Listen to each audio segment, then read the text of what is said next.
오늘 새벽 기도 끝나고 집에를 가는데 신호가 이렇게 걸렸어요. 신호 대기에 걸려서 서 있는데 앞에 차를 보니까 제 왼쪽 차선에 있는 차, 제 오른쪽 차선에 있는 차를 보니까 오른쪽 차선에 있는 차 뒤에다가 왕초보 이렇게 써 있고 또 왼쪽에 있는 차는 초보 운전 이렇게 써 있더라고요. 그러니까 제 옆에 한편은 왕초보, 한쪽에는 초보 운전 이렇게 써붙인 차가 있었어요. 그래서 집사람과 같이 웃었는데 초보 운전은 누구나 라이센스를 따면 초보 운전이라고 써붙이고 다니잖아요. 그런데 저와 여러분도 누구나 다 초보였어요. 하지만 지금은 초보가 아니잖아요. 이 초보 운전이라는 그 딱지를 언제까지나 붙이고 다니지는 않아요. 뭐 한 달, 두 달 정도 붙이면 몰라도 10년이 지났는데도 불구하고 여전히 초보 운전 딱지를 붙이고 다닌다면 그건 잘못된 거란 말이죠. 그러니까 초보가 있고 초보를 떼어야 할 때가 있어요. 중급으로 고급으로 나가야 되는데 여전히 초급에 머물러 있으면 안 된단 말이죠. 제가 초등학교 5학년 때에 이제 형님을 따라서 뚝소매를 갔는데 예전에는 이게 한강의 이게 정리가 안 돼 있을 때이기 때문에 그냥 뭐 한강이 그대로 있었어요. 이렇게 운동할 수 있는 그런 정리된 데가 아니었기 때문에 그래가지고 이 뚝섬에 가가지고 형님이 수영을 가르친다고 저한테 이제 막 이렇게 개구리 수영은 말이야 이렇게 제 배를 받쳐주면서 이렇게 해봐 근데 안 되는 거 오전 내 해도 안 되니까 그때는 형님도 젊었으니까 관둬 이렇게 하지 마. 그리고 형님도 오전 내 가르쳤는데 안 되니까 화를 내. 어린 나이에도 이상하다 이러면 안 되는데 그래서 점심을 먹은 다음에 오후에는 형님 친구들하고 이렇게 수영을 하고 있고 그래서 제가 혼자서 처음에는 여기 타는데 못 들어가니까 허리 차는 데서 찰랑찰랑하다가 안 되겠어. 그래서 사람들 수영하는데 여기 차는 데까지 가가지고 해보니까 뜨더라고요. 여기서는 안 됐는데 깊은 데 가서 물이 목에까지 오는 가까이 이렇게 해가지고 하니까 수영이 되는 거예요.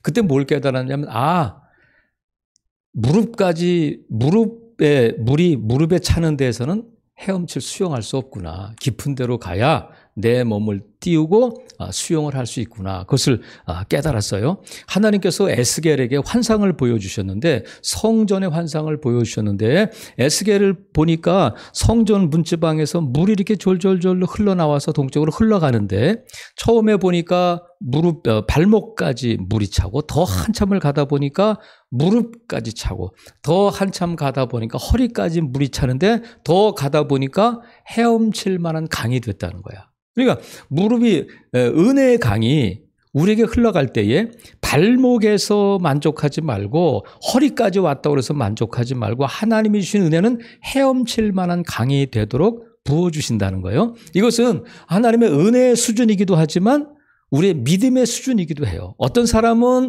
발목 정도의 믿음에서 만족하고 그것이 전부인 것처럼 알지만 아니에요. 우리의 믿음은 헤엄칠 만한 강으로 나가서 그 은혜의 강에서 그 믿음의 강에서 헤엄칠 수 있는 데까지 이르러야 한다는 거예요. 그래서 믿음에도 운전에만 초보가 있는 것이 아니라 운전에만 이 초급, 중급, 고급이 있는 것이 아니라 믿음에도 초보가 있고 믿음에도 숙달된 더 깊은 믿음이 있단 말이죠. 그래서 어떤 사람들은 아직도 여전히 믿음이 초보인데 예수님을 오래 믿었다고 해서 저절로 1년 지나면 다음 과정으로 넘어가고 5년 지나면 고급 과정으로 가고 그런 건 없어요.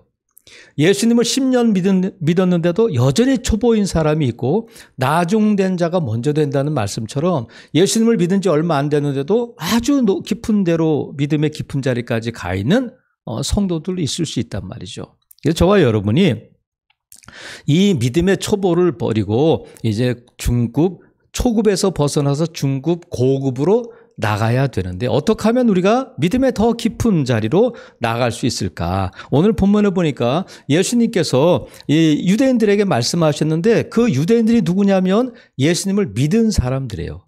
예수님을 믿은 사람들. 자, 8장 30절 우리가 지난주에 봤습니다만 이 말씀을 하심에 많은 사람이 믿었다는 거야.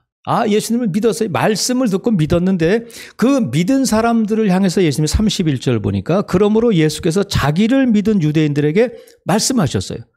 예수님을 믿은 사람들에게 말씀하셨는데 뭐라고 하셨냐면 너희가 내 말에 거하면 참으로 내 제자가 되고 진리를 알지니 진리가 너희를 자유롭게 하리라 말씀하셨어요. 그러니까 지금 예수님의 말씀을 믿고 말씀을 듣고 믿은 사람들은 누구냐면 초보야. 믿음의 초보인 사람들인데 초보에 머물지 말고 중급으로 나가라. 초급에서 중급. 중급이 뭐냐면 제자가 되는 거예요. 중급에 머물지 말고 고급으로 나가라. 그럼 고급은 뭐냐면 자유함을 누리는 자야. 믿는 자, 제자가 거기서 끝나는 것이 아니라 나 예수님의 제자요 하는데 자유함이 없다면 여전히 중급이에요. 예수님께서 예수님의 말씀을 듣고 믿은 유대인들에게 말씀하시는 거야. 너희가 이제 믿었는데 아직 초보야. 너희들 아직 초급 단계야. 중급으로 나가야 돼. 중급이 뭐냐면 예수님의 제자가 되는 것이고 더 고급으로 나가야 된다. 고급이 뭐냐면 자유함을 누리는 거예요. 예수 그리스도 안에서 주시는 자유함을 누리는 데까지 나가야 된단 말이죠. 그러면 저와 여러분은 아이고 나는 고급이야. 나는 헤엄칠 수 있어. 뭐 그럴 수 있지만 우리가 예수님의 말씀은 분명해요. 너희들 믿지?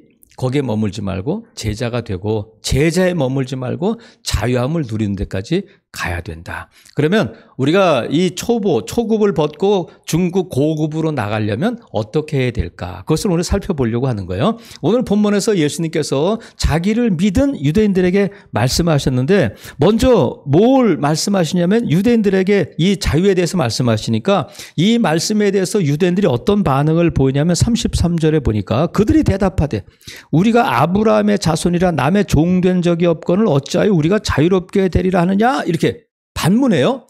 그러니까 유대인들은 자신들을 누구라고 생각하냐면 나는 자유인이다 이거예요.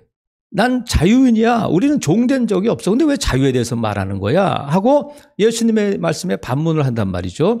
여러분 이 말이 유대인들이 말하고 있는 우리는 누구의 종된 적이 없다. 하지만 그건 사실은 아니에요.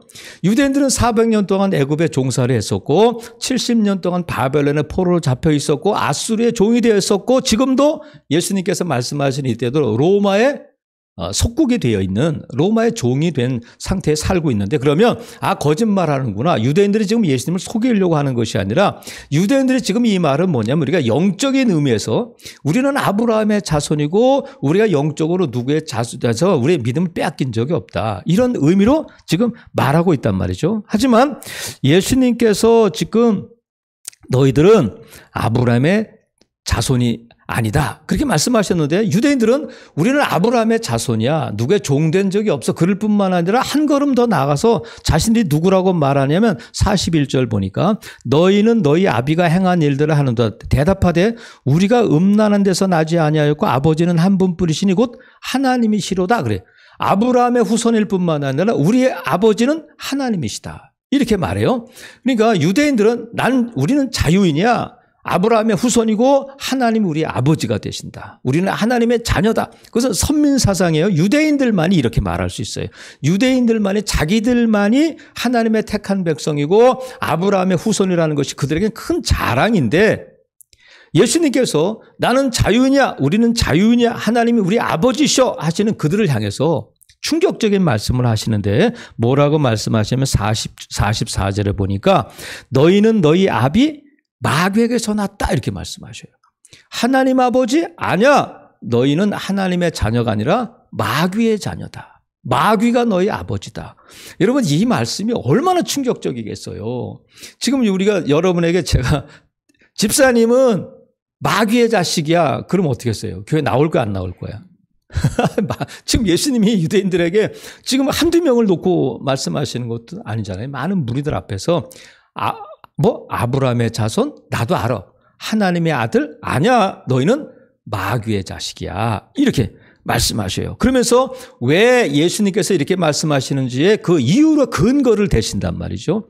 예수님이 감정적으로 괘씸해서 지금 이 저주의 말씀을 하시는 것이 아니라 왜 그들에게 그렇게 말씀하신 이유와 그 이유를 설명하시는데 42절 보니까 예수께서 이르시되 하나님이 너희 아버지였으면 너희가 나를 사랑하였을 텐데 사랑하지 않는 걸 보니까 예수님이 하나님의 아들인데 지금 예수님을 사랑하지 않는 걸 보니까 너희들은 하나님의 아들이 아니야. 그리고 또 45절에 보니까 내가 진리를 말함으로 너희가 나를 믿지 않는다다. 그러니까 예수님을 사랑하지 않고 예수님을 믿지 않는 걸 보니까 너희는 하나님의 아들이 아니다. 그러면 누구예요?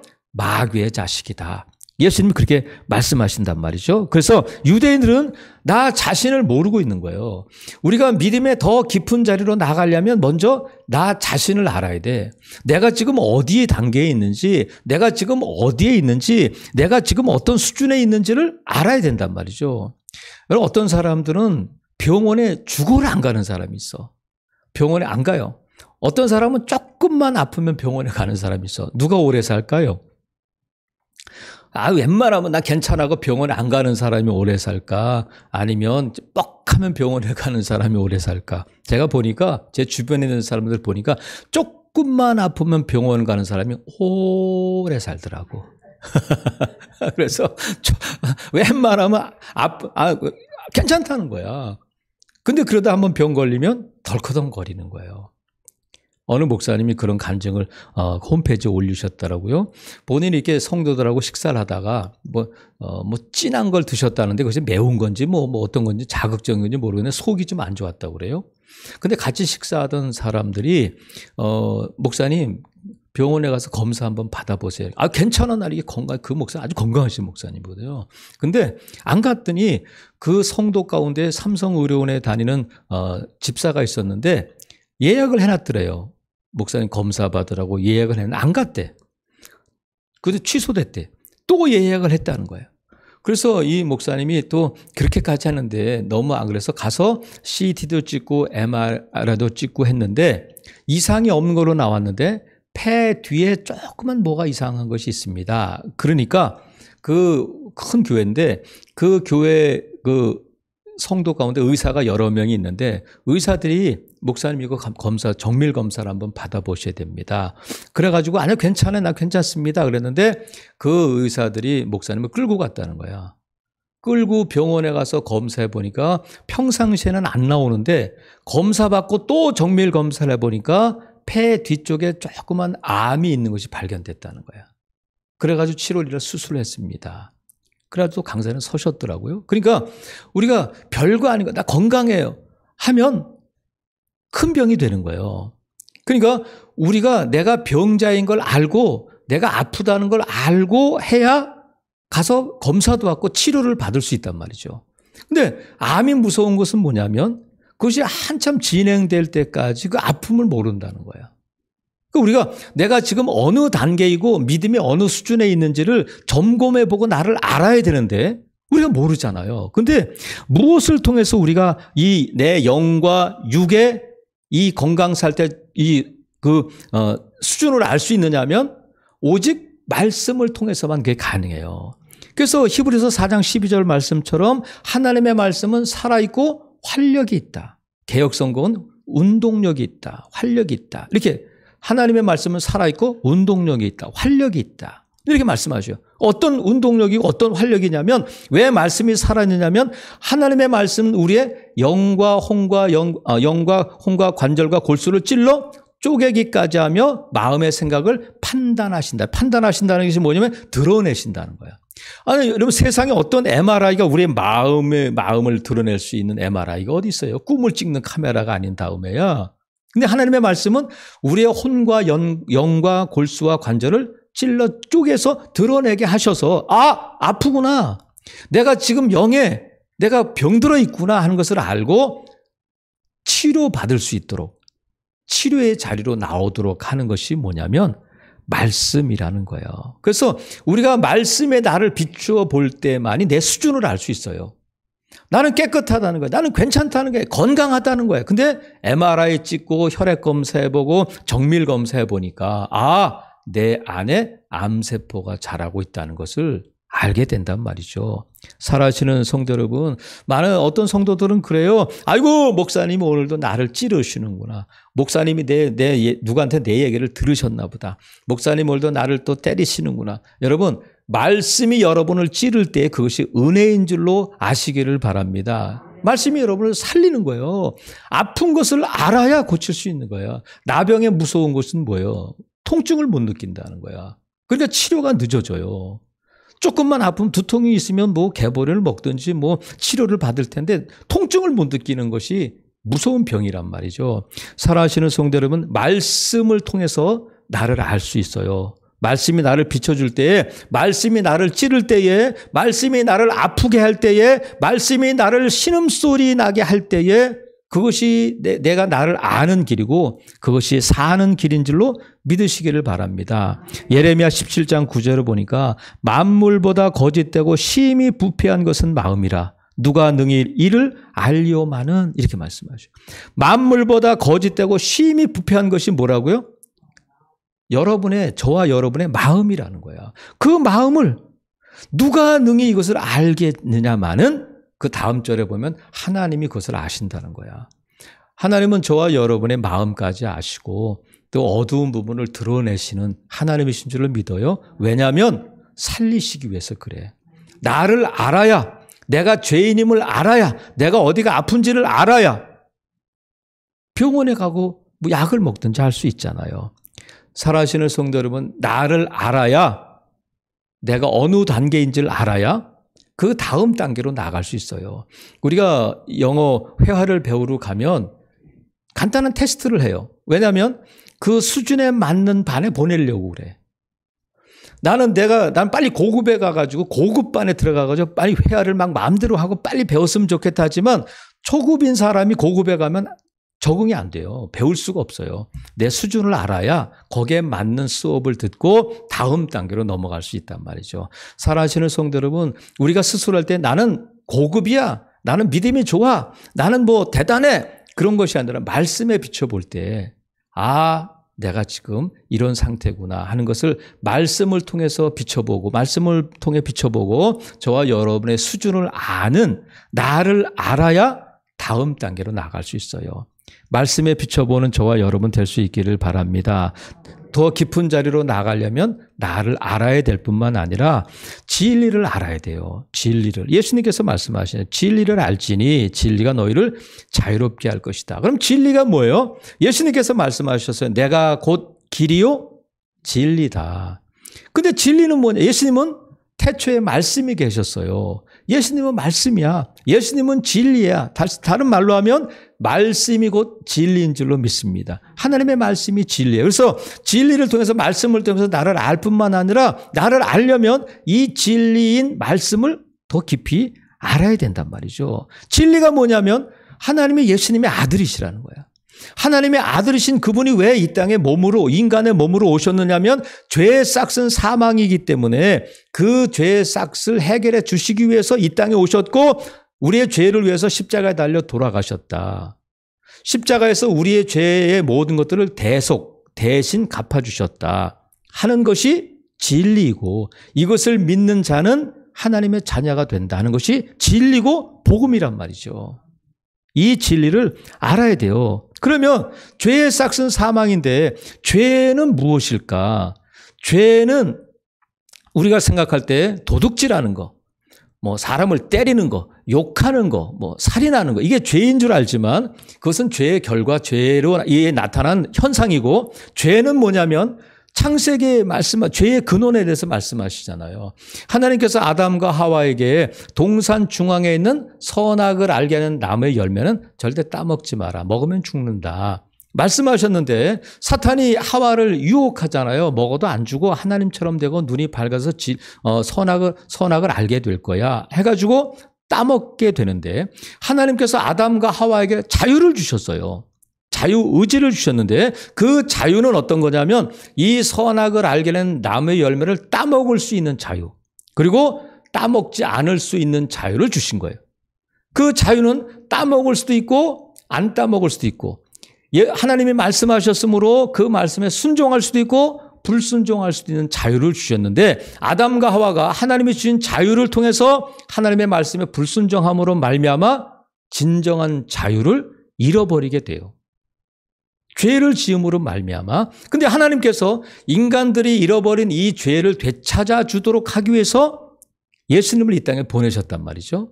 그래서 우리가 아담과 하와가 인간이 잃어버린 그 자유를 예수 그리스도를 통해서 우리에게 돌려주셨다. 무엇을 통해서? 예수님의 십자가의 죽으심을 통해서 우리가 자유함을 누리게 됐는데, 예수님께서 공생애를 시작하실 때에 40일 동안 금식하시고 시험을 받으실 때에 누가 시험을 하냐면 사탄이 예수님을 시험하는데, 이 사탄이 누구냐면 에덴 동산에서 하와를 유혹했던 그 사탄이에요.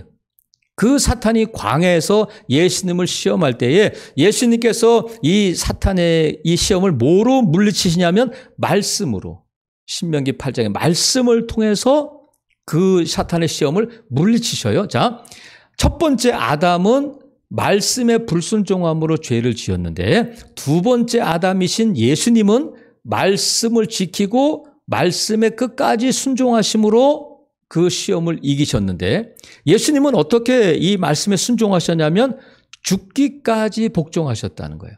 예수 그때 십자가를 지시기까지 복종하심으로 말미암아 저와 여러분에게 아담과 하와가 잃어버렸던 자유를 되찾아 주셨다. 그래서 이사야서 53장 5절에 보면 그가 징계를 받음으로 우리는 평안을 누리고 그가 채찍에 맞음으로 우리는 나음을 입었다 말씀하셨어요. 이 자유로워졌다는 거야. 그러니까 예수님께서 징계를 받음으로 저와 여러분의 평화를 누리고 그가 채찍에 맞음으로 우리가 나음을 입었다. 지금 유대인들은 우리는 아브라함의 후손이야, 우리는 자유인이야, 그래서 자유인이 되는 것이 아니라 진리를 통해서 내가 죄인임을 깨닫고 진리를 통해서 내가 어떻게 그 죄로부터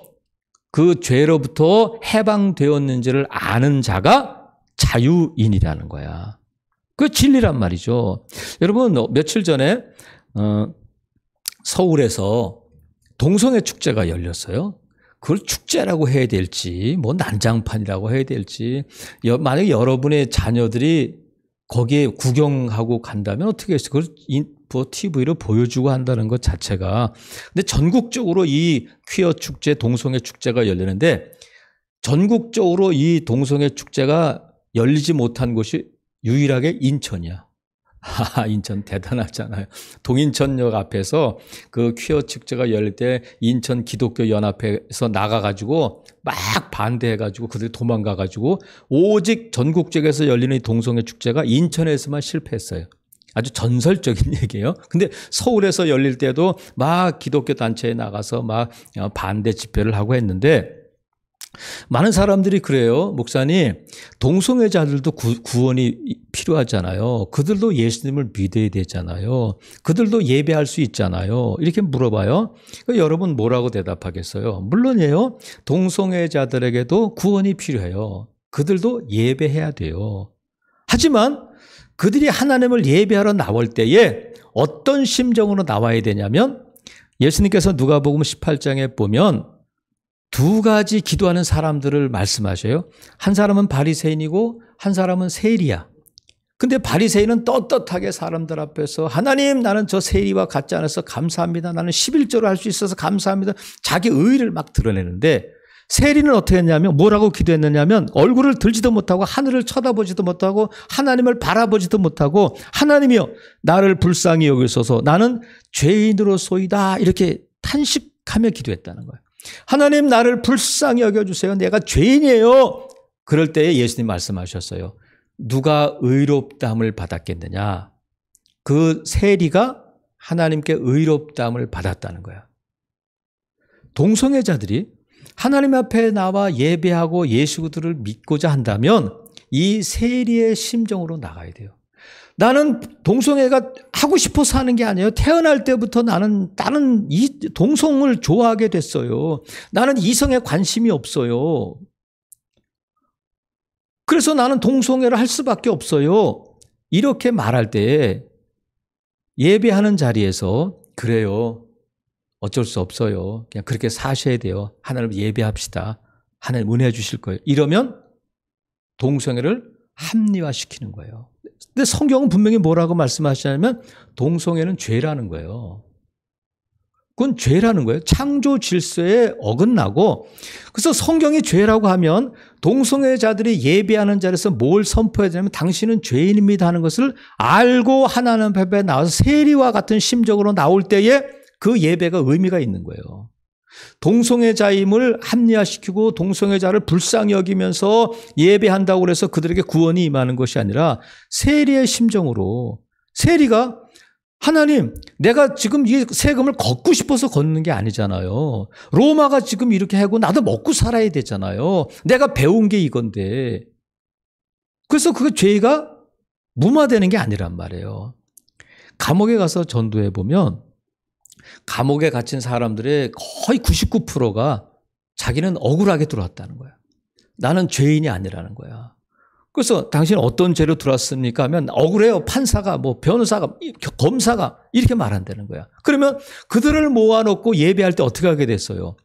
내가 전에는 몰랐지만, 예수 그리스도를 믿기 전에는 몰랐지만 예수 그리스도를 믿고 나니까 내가 이런 죄를 지었고 죄인이구나 하는 것을 알고 고백하고 예수님을 믿고 예배하고 기도하고 할 때에 하나님의 구원이 그에게 임한단 말이죠.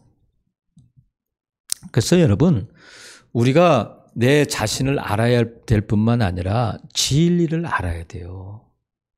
진리가 뭔지를, 하나님이 뭐라고 말씀하신지를 알아야 우리가 그 말씀을 따라 더 깊은 데로 나아갈 수 있단 말이죠. 그래서 내가 죄인임을 깨달을 때에 어떻게 예수님이 나를 위해서 십자가에 못 박혀 달려 돌아가시고 예수님의 십자가를 통해서 내가 자유함을 얻게 되었는지를 알고 그 사죄의 은총을 알고 감사하고 누리는 자가 되어야 된단 말이죠. 우리가 믿음의 더 깊은 자리로 나가려면 나 자신을 알아야 될 뿐만 아니라 또 진리를 알아야 되고, 또 예수님이 뭐라고 말씀하시냐면 31절 보세요. 너희가 내 말에 거하면 참으로 내 제자가 된다. 진리 안에 거해야 된다. 이렇게 말씀하셨어요. 진리 안에 거해야 된다. 거한다는 것은 뭐냐면 이사 간다는 거예요. 진리 밖에 있던 자들이, 예수 그리스도 밖에 있던 자들이 예수 그리스도 안에 가서 장막을 치고 거기 사는 거예요. 예수 그리스도 안에, 말씀 안에 사는 자가 제자가 되고 자유함을 누리게 된다. 근데 우리가 예수 그리스도를 믿는데 말씀 안에 있다가 어떤 때는 말씀 밖에 나갔다가 왔다 갔다 하면 자유함이 없잖아요. 47절에 예수님 말씀하셨어요. 47절 볼게요. 하나님께 속한 자는 하나님의 말씀을 듣는다. 이렇게 말씀하셨어요.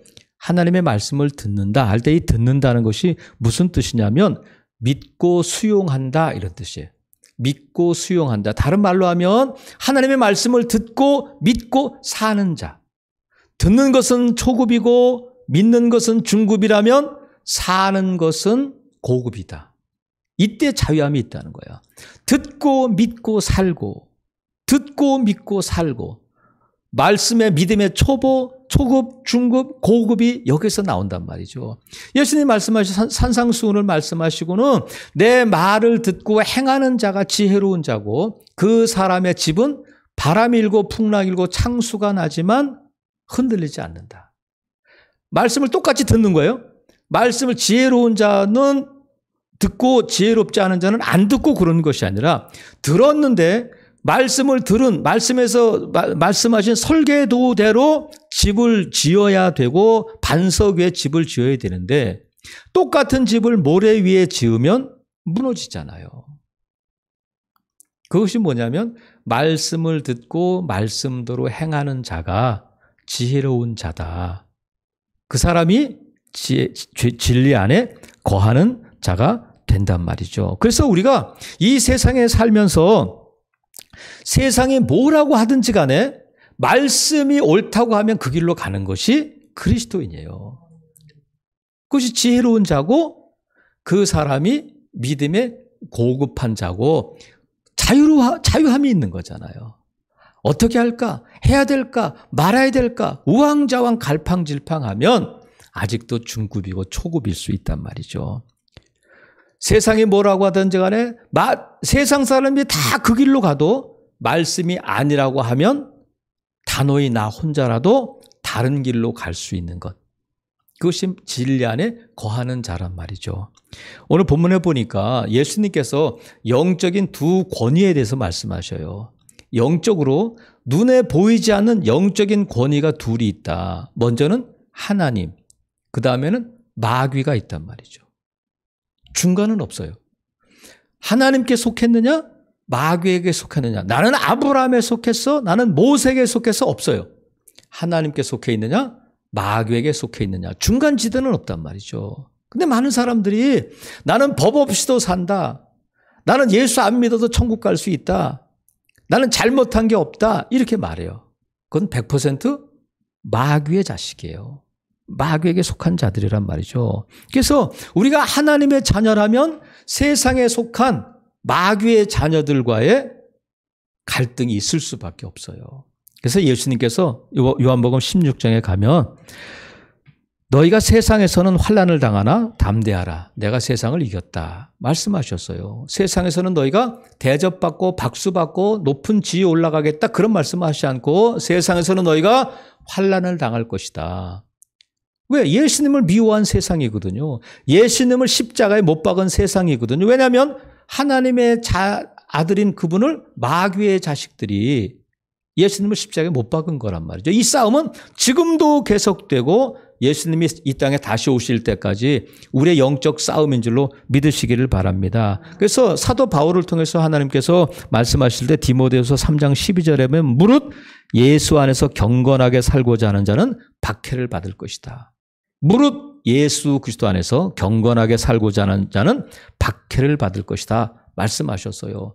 사랑하시는 성도 여러분, 히브리서 5장 12절에 보면 하나님께서 히브리서 저자를 통해서 이 히브리서를 읽는 독자들에게 뭐라고 말씀하시면 얘들아 너희 아직도 믿음의 초보에 있어?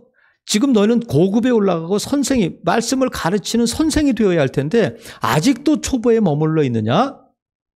이렇게 말씀하셔요.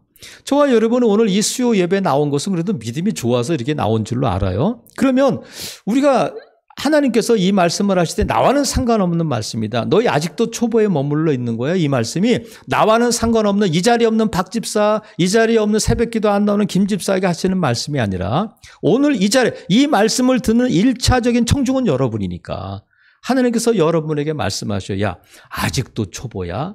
아직도 1단계 초급 단계에 머물러 있는 거야? 이렇게 말씀하신단 말이죠. 그러면 우리가 나를 봐야 돼. 나는 믿음의 사람인가? 나는 제자인가? 나는 예수 그리스도 안에서 자유함이 있는가? 그것을 보고 내가 듣는 자인가? 믿는 자인가? 사는 자인가를 확인해 봐야 된단 말이죠. 그래야 나를 알아야 다음 단계로 나아갈 수가 있어요. 사랑하시는 성도 여러분, 저와 여러분은 예수 그리스도를 믿고 1차적으로 무엇으로부터 자유로워졌냐면 죄로부터 자유로워졌어요. 죄로부터 자유로워져서 예전에는 죄가 이끄는 대로 살았지만 죄의 종으로 살았지만 이제는 예수 그리스도를 믿는 하나님의 자녀로서 의의 종이 되고 하나님의 종이 되어서 말씀의 종이 되어서 말씀이 이끄는 대로 사는 자인 줄로 믿어요. 그래서 우리가 죄의 종이었던 자가 자유함을 누리는 죄로부터 자유함을 예수 그리스도를 통해서 자유함을 누리게 되었을 뿐만 아니라 우리는 이 세상에 세상에 살지만 이 세상에 속하지 않은 하나님의 나라의 자녀로서 살고 있는 거예요. 그래서 우리는 세상 풍속으로부터 자유로워요.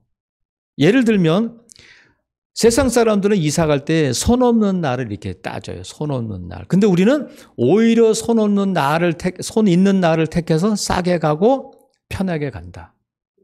세상 사람들은 남녀가 이렇게 만나면 사주팔자를 보고 궁합을 봐요. 아이고 너는 뭐 어떡하고 너 무슨 띠에 무슨 안 맞고 막 그런단 말이죠. 하지만 우리는 뭘 보냐면 사주팔자를 보는 것이 아니라 뭘 봐요?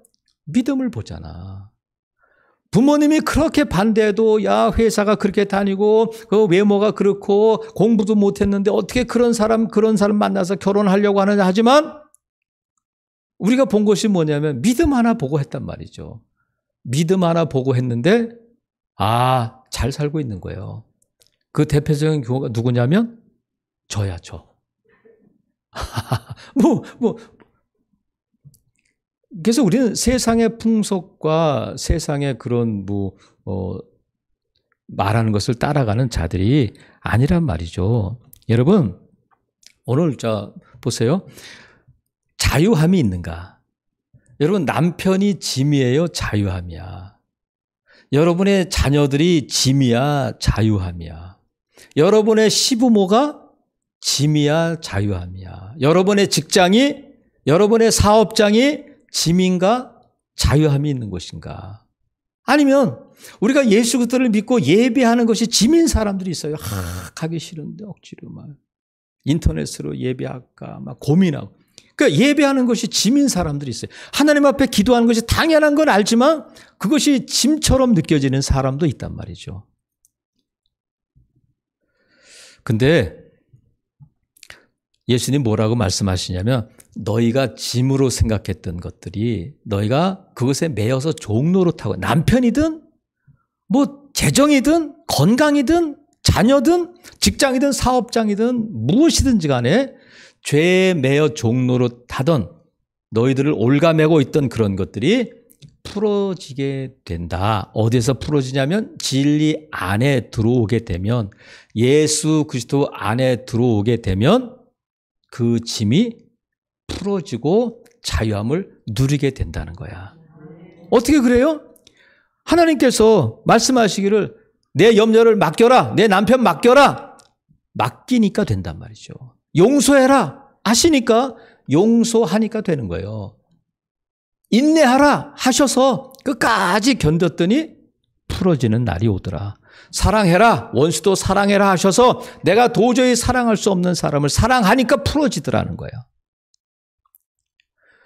상이 있다, 하늘에 상이 있다 말씀하셔서 내가 지금 어렵지만, 내가 지금 힘들지만 그 상 바라보고 달려갔더니 하나님께서 주시는 엄청난 상이 있더라는 거예요. 살아가시는 성도 여러분, 저와 여러분에는 이미 자유가 있어요. 하나님의 말씀에 순종할 수 있는 자유도 있고 하나님의 말씀에 불순종할 수 있는 자유도 있는데 그 자유를 죄를 짓는 일에 써서는 안 된단 말이죠. 저는 제 얘기만 하고 마칠 텐데, 저는 제 평생에 아버님이 짐이었어요. 아버님이 참 짐이었어요. 늘 부끄러운 일이고 그랬었는데, 저희 아버님은 저도 이제 청년 시절을 지나고 막 그러다가 저도 인간인지라 아버님이 막 술 드시고 막 그러면 아버지가 저한테 해준 게 뭐 있어요 도대체? 그러면 아버지는 입버릇처럼 늘 하시던 말씀이 뭐냐면 내가 너를 낳았잖아 이놈아. 내가 너를 낳았잖아. 이렇게 말씀하셔서. 아니 낳기만 하면 뭐 용돈을 주신 적이 있어요? 아니면 저 옷을 사준 적이 있어요? 낳으셨으면 책임을 다 하셔야 할 거 아니에요? 이놈아 내가 너를 낳았잖아. 이걸 막 말씀하셨어.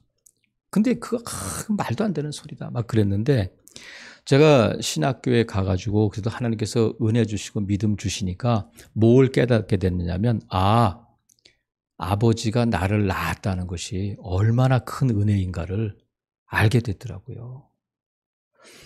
아버지는 나를 낳았다는 것만으로도 하나님께서 이루고자 하시는 뜻을 이루셨구나. 왜냐하면 제가 이 주의 길을 가고 감히 뭐 주의 종이라고 말할 수도 없습니다만은 이 목회 일을 하다 보니까 너무 복된 거예요. 제가 17년 직장 생활하고 애로사항 없이 살았습니다만 이 목회하는 것과 지금 많은 분들이 그래요. 목사님에게서 제일 행복했던 시절이 언제예요? 그러면 저는 당연히 신학교 3년이 제일 행복했습니다. 그래. 제가 45살에 신학교를 가고 사람들은 그래. 저는 기억도 하기 싫어요. 막 그래. 신학교에서 막 헬라어 배우고 막 그런 것이 기억도 하기 싫다는데 저는 제 인생에서 제일 행복했던 때가 신학교 3년이 제일 행복했던 것 같아요. 그래서 이 길이 복된 길이고 정말 이 길이 좀 더 빨리 했으면 좋겠다는 그런 마음을 갖고 있기 때문에 아버지가 저를 낳았다는 것을 그렇게 입버릇처럼 말씀하셨던 것이 저 또 말씀 했는데 나중에 알게 되니까 하나님께서 아버님을 통해서 나를 이 땅에 보내셨고 그것이 큰 은혜이구나.